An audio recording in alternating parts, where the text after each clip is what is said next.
682 ಹಳ್ಳಿಗಳಲ್ಲಿ ಕ್ಷಯರೋಗದ ಅಪಾಯ.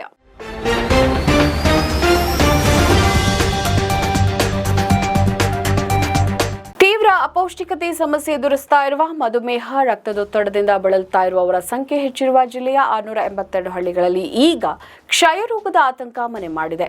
7,69,111 ಜನ ಅಪಾಯದ ಅಂಚಿನಲ್ಲಿದ್ದಾರೆ. ಇಲ್ಲಿ ಹಲವು ವರ್ಷಗಳಿಂದ ನಿರಂತರವಾಗಿ ಪ್ರಕರಣಗಳು ದಾಖಲಾಗ್ತಾ ಇವೆ. ಜನರ ಬದುಕಿನ ಶೈಲಿ, ಆಹಾರ ಪದ್ಧತಿ, ಬಡತನ, ಪೌಷ್ಟಿಕಾಂಶಯುಕ್ತ ಆಹಾರದ ಕೊರತೆಯ ಕಾರಣಕ್ಕೆ ಮತ್ತೆ ಮತ್ತೆ ಪ್ರಕರಣಗಳು ವರದಿಯಾಗುತ್ತಲಿವೆ. ಹಲವು ಕ್ರಮ ಕೈಗೊಂಡರೂ ರೋಗ ನಿಯಂತ್ರಣ ಮಾಡಲು ಸಾಧ್ಯ ಆಗ್ತಾ ಇಲ್ಲ. ಜಿಲ್ಲಾ ಆರೋಗ್ಯ ಮತ್ತು ಕುಟುಂಬ ಕಲ್ಯಾಣ ಇಲಾಖೆ ಅಧಿಕಾರಿಗಳು ಅಪಾಯದಲ್ಲಿರುವ 682 ಗ್ರಾಮಗಳನ್ನು ಗುರುತಿಸಿ ಅವುಗಳ ಕಡೆಗೆ ದೃಷ್ಟಿಯನ್ನ ನೆಟ್ಟಿದ್ದಾರೆ. ಕ್ಷಯ ಮುಕ್ತ ಭಾರತ ಅಭಿಯಾನದಡಿ 100 ದಿನಗಳ ಕ್ಷಯರೋಗ ಪತ್ತೆ ಹಚ್ಚುವ ಆಂದೋಲನಕ್ಕೆ ಈಗಾಗಲೇ ಚಾಲನೆ ನೀಡಿದ್ದಾರೆ. ಎಲ್ಲರನ್ನೂ ತಪಾಸಣೆಗೆ ಒಳಪಡಿಸ್ತಾ ಇದ್ದಾರೆ. ಪ್ರಕರಣ ಹೆಚ್ಚಾಗದಂತೆ ಅಗತ್ಯ ಮುಂಜಾಗ್ರತಾ ಕ್ರಮವನ್ನ ಕೂಡ ಕೈಗೊಂಡಿದ್ದಾರೆ. ಜನಸಂದಣಿ ಜಾಸ್ತಿ ಇರುವ ಗ್ರಾಮಗಳಲ್ಲಿ ರೋಗ ಹರಡುವಿಕೆ ಪ್ರಮಾಣ ಹೆಚ್ಚಿರುತ್ತೆ. ಅಪಾಯದ ಅಂಚಿನಲ್ಲಿರುವ ಹಳ್ಳಿಗಳ ಜನರ ಆರೋಗ್ಯ ಪರೀಕ್ಷಿಸಲಾಗುತ್ತೆ. ದೀರ್ಘಕಾಲದಿಂದ ಯಾವುದಾದರೂ ಒಂದು ರೋಗದಿಂದ ಬಳಲ್ತಾ ಇರುವವರಿಗೆ ಕ್ಷಯರೋಗ ಹರಡುವ ಸಂಭವ ಕೂಡ ಇರುತ್ತೆ. ಇದನ್ನು ಗಮನದಲ್ಲಿ ಇಟ್ಟುಕೊಂಡು ರೋಗ ಪತ್ತೆ ಕಾರ್ಯ ಚುರುಕುಗೊಳಿಸಲಾಗಿದೆ ಅಂತ ಜಿಲ್ಲಾ ಕ್ಷಯರೋಗ ನಿರ್ಮೂಲನಾ ಅಧಿಕಾರಿ ಡಾಕ್ಟರ್ ಆರ್.ಬಿ. ಮೋಹನ್ ದಾಸ್ ಪ್ರತಿಕ್ರಿಯಿಸಿದರು.